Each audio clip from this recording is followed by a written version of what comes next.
여러분 반갑습니다. 오늘은 제가 미생이라는 드라마를 여러분과 함께 보면서 회사 생활에서 빼놓을 수 없는 백미라고 해야 될까요? 백치라고 해야 될까요?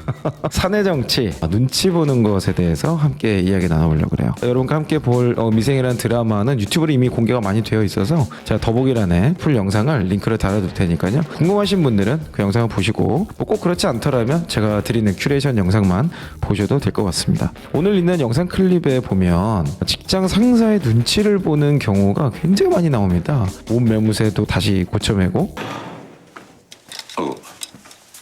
사장님. 또 이렇게 막 갑자기 구신구신거리면서 뛰어가서 인사도 하고. 사장님. 요즘엔 좀 익숙지 않지만 90도 인사도 막 하고. 근데 오늘 이제 드라마에서 전무와 우리 또경영님 아주 흥미로우신 분이죠. 맨날 진행시키시는 분이니 사장님과의 아주 미묘하고 어려운 상황을 묘사하고 있어요. 올라가십시오.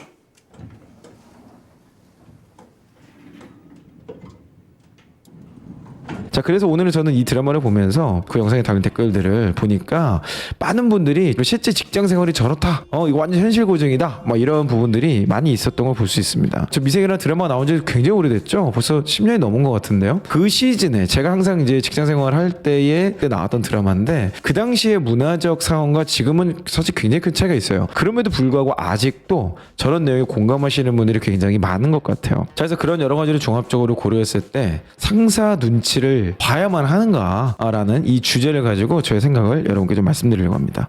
저는 상사 눈치라는 이 단어에서 좀 생각해야 될 표현이 있는 것 같아요. 눈치를 본다. 눈치를 본다는 게 뭘까요? 주의 깊게 살피는 거거든요. 그래서 그게 저 드라마에 나오는 것처럼 막 이렇게 막 굳이 동물로 표현하자면 쥐새끼처럼 찍찍찍찍 하면서 이렇게 보는 같은 그런 이미지로 드러나는 경우가 간혹 있어요. 그거는 뭐 사실 좋지 않은 것 같아요. 근데 그게 아니라 정세를 살피고 그 상황의 흐름과 타이밍을 찾기 위해서 안테나를 딱 세워놓고 센싱을 하고 있다. 그렇다면 조금 얘기는 달라지죠. 저는 상사 눈치를 봐야 된다는 입장입니다. 저도 직장 생활하면서 그렇게 오랫동안 연습을 했었고 훈련도 했었어요. 근데 제가 이걸 하게 된 계기가 뭐냐면 저도 처음에는 직장 생활하면서 무슨 상사 눈치를 보고 살아. 내가 일 잘하면 되고 내가 성과 내면 그만이지. 내가 성과 잘 내면 회사가 날 알아보는 거고 그런 상사는 나와 함께 일하고 싶고 뭐 이런 거야? 뭐 이런 생각이 있었어요. 근데 제가 언젠가부터 제가 이제 사회초년생 때 여러분 다 아시다시피 바보 소리 들었잖아요. 그 일을 진짜 난 열심히 한다고 했는데도 성과도 안 나고 욕도 허물나게 먹어. 그리고 나서 일 잘하는 사람들은 제가 그때부터 클로징 노트도 쓰고 저 사람은 나와 무엇이 다른 걸 분석을 해봤더니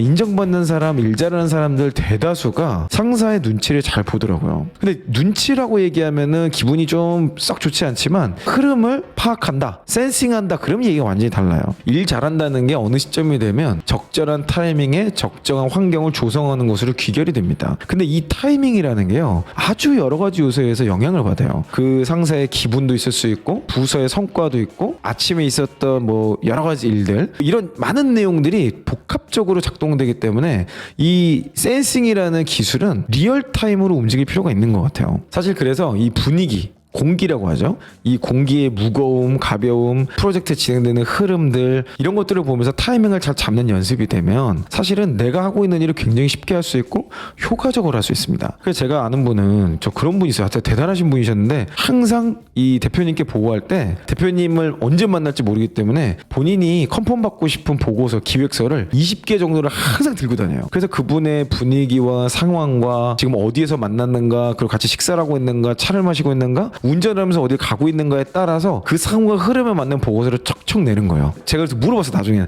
아니 어떻게 그렇게 이사님 보고를 잘하세요? 물어보니까 그분이 알려주시더라고. 난 항상 20개의 보고서가 있어. 그러니까 항상 이분은 막 이렇게 막 찾으셔. 그래가지고 탁 갑자기 꺼내고. 그게 어떤 면에서 굉장히 실력이죠. 자, 이거는 뭐 하나의 극단적인 예시였고요. 저는 상사의 눈치, 이 흐름, 상황을 볼 때 여러분들이 주의하셔야 될 포인트를 좀 말씀드리고 싶어요. 첫 번째는 상사의 눈치만 보는 거는 상사의 기분만 살피는 거예요. 기분은 물론 굉장히 중요한 요소입니다. 우리 모두는 감정의 동물이기 때문에 기분은 중요해. 그런데 기분을 보면은 눈치 보는 거예요.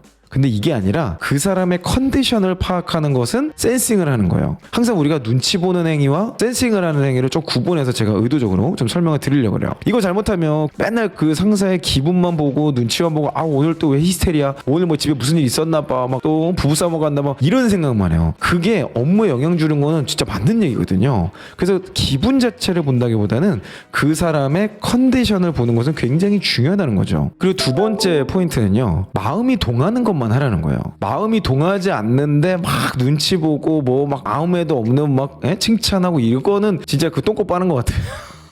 아니 더러운 표현이다. 진짜 별로 안 좋아하는데 항상 똥꼬 빤다 그러잖아요. 그래가지고 그 뭐 오징어 게임이 아니라 그 뭐야 갑오징어 게임 뭐 거기도 보니까 막 한테 더러운 표현 많이 나와도 막 마음이 동하는 만큼만 하시면 돼요. 그 사람을 반갑게 맞이하는 거라든지 그 상사의 어려움을 내가 대신 뭐 좀 도와주고 싶다든지, 가끔씩 상사가 너무 힘들고 막 복잡해 보일 때 가끔씩 뭐 간식 사다 주고 뭐 이런 경우가 있어요. 저희 회사에도 이제 그런 훌륭한 직원들이 많이 있는데 너무 저도 막 머리 아픈데 와가지고 제가 좋아하는 밀크티 하나 딱 대표님 힘내세요. 그리고 그냥 아주 친드레 같아 쓱 주고서 나간다든지, 아니면 이런 포스트잇에 힘내시라는 아주 간단한 뭐 이렇게 문구 정도 써가지고 붙여놓는다든지, 이게 마음이 동해서 하는 거거든요. 마음이 동하지 않아서 하면은 그거 받는 사람도 알아요. 얘는 뭐씨 나한테 갑자기 왜 이러는 거야, 아니 부담스럽고 막 이런데 마음이 동하면 굉장히 고맙죠. 물론 그것 때문에 또 뭐 일이 이 사람에 대해서 뭐 안 좋은 것도 좋게 평가하거나 이런 정도 안 되겠지만, 여러분들 입장에서는 마음에 동하는 것 중심으로 행동을 취하세요. 그거는 눈치 보는 게 아니라 센싱하는 겁니다. 그 사람의 필요를 센싱해서 채워주는 거예요. 그 사람이 말은 안 했지만 이런 게 있으면 좋겠다, 아직 식사도 못 했는데 들어가면서 전화 한 통화해서 뭐라 좀 사다 드릴까요, 뭐 이런 거죠. 이런 거는 그 사람의 필요를 채워주는 거기 때문에 눈치 보는 게 아니라 센싱이라고 저는 규정하고 싶어요. 자, 근데 여기서 여러분들 주의하셔야 될 게 있어요. 눈치와 센싱 이런 차원을 떠나서 상사는 절대 무시하시면 안 됩니다. 무시할 대상은 아닌 것 같아요. 무시하지 말고 그 사람의 존재 자체를 존중하려고 노력을 해보시는 게 좋은데, 이것은 아주 심플하게 딱 두 가지로 규정해 드릴 수 있어요. 첫 번째는 인사하는 거. 인사하는 게 아무것도 아닌 것 같은데 그 사람 눈을 보고 또 이 억양이 있고 정확한 멘트가 있기 때문에 그 기분과 느낌이라는 게 전달이 되거든요. 그래서 뭐 처음 만났을 때 또는 헤어질 때, 그러니까 퇴근할 때라든지 뭐 어디 갈 때 작은 건데 짧더라도 인사하고 가는 거, 혹시 뭐 인사를 못했다 그러면 톡으로라도 남겨주는 거, 상대방 입장에서는 나를 존중해 주는구나 라고 생각할 수 있는 요소예요. 두 번째는 보고입니다. 상사는 내가 하고 있는 일을 관리하고 감독할 책임 있는 사람이거든요. 그 사람이 나에게 뭐 피드백을 해주건 안 해주건 그런 걸 다 떠나서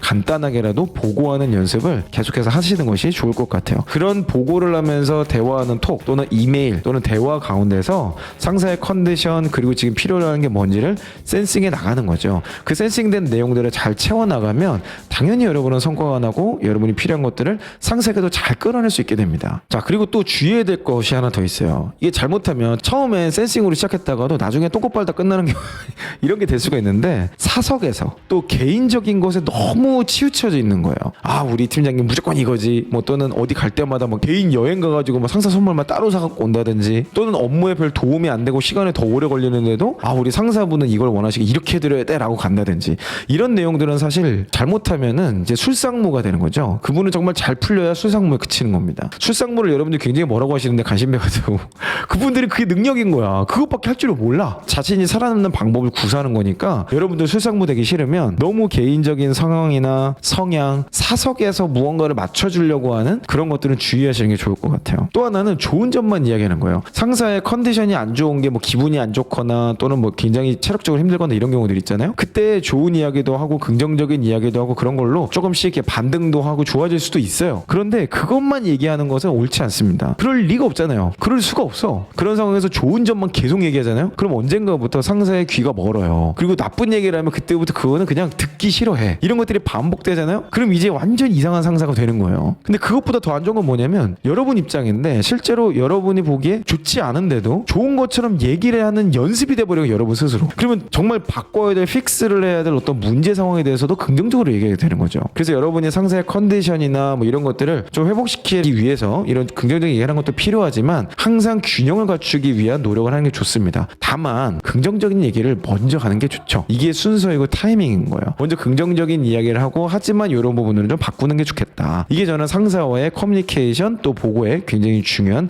스킬이라고 말씀드릴 수 있겠네요. 네, 오늘 상사의 눈치를 과연 봐야 하는가라는 것들을 미생의 몇 장면들을 보면서 여러분께 좀 설명을 드려봤어요. 여러분은 회사 생활을 하면서 상사의 눈치에 함몰되어 계신가요? 아니면 센싱을 하면서 여러분들의 성과를 내기 위한, 또 여러분이 주도하기 위한 환경을 끌어오고 계신가요? 자, 여러분의 회사 생활에 대해서 한번 돌아보시고 적용점을 찾으시는 오늘 하루 됐으면 좋겠습니다.